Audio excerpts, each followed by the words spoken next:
మనం ఇప్పుడు స్వతంత్ర సమరయోధుల్లో ఒకరైన దాదాబాయి నౌరోజీ గారి గురించి మాట్లాడుకోబోతున్నాం. భారతదేశ గ్రాండ్ ఓల్డ్ మ్యాన్ అయిన దాదాబాయి నౌరోజీ ఒక కీలకమైన భారతీయ జాతీయవాది, పండితుడు మరియు రాజకీయవేత్త. ఆయన తన డ్రెయిన్ థియరీ ద్వారా బ్రిటిష్ ఆర్థిక దోపిడీని బహిర్గతం చేయడంలో ప్రసిద్ధి చెందారు.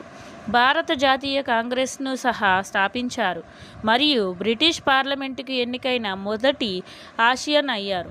1892 నుండి 1895 వరకు ఆయన సామాజిక సంస్కర్త మరియు విద్యావేత్త అయిన ఆయన స్వయం పాలన కోసం వాదించారు, రాజ్యాంగ పద్ధతులను సమర్థించారు మరియు గాంధీ వంటి భవిష్యత్ నాయకులకు పునాది వేశారు. లండన్ మరియు భారతదేశంలోని తన స్థావరం నుండి ఆర్థిక జాతీయవాదం మరియు స్వాతంత్ర ఉద్యమాలను ప్రేరేపించారు. ఎల్సిన్ స్టోన్ కళాశాలలో మహిళా విద్యను ప్రోత్సహించే మొదటి భారతీయ ప్రొఫెసర్. బ్రిటిష్ పాలన భారతదేశ సంపదను హరించడం ద్వారా భారతదేశాన్ని పేదరికంలోకి నెట్టిందని వాదిస్తూ డ్రెయిన్ సిద్ధాంతాన్ని అభివృద్ధి చేశాడు. ఇది poverty and un British rule in India 1901లో వివరించబడింది. భారత జాతీయ కాంగ్రెస్ ఐఎన్సిను సహా స్థాపించారు.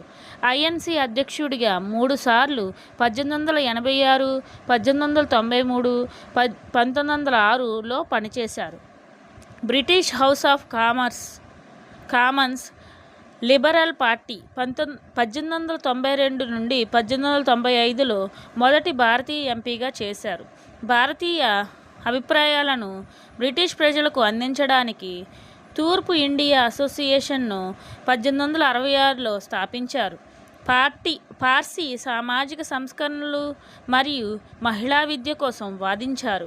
లండన్ యూనివర్సిటీ కాలేజీలో గుజరాతీ బోధించారు. అధికారులకు అధిక జీతాలు, పెన్షన్లు మరియు లాభాల చెల్లింపులతో సహా బ్రిటిష్ విధానాలు భారతదేశం నుండి బ్రిటన్కు సంపదను ఎలా బదిలీ చేశాయో, భారతీయ ప్రజలను పేదరికంలోకి ఎలా నెట్టాయో నౌరోజీ నిశితంగా నమోదు చేశాడు.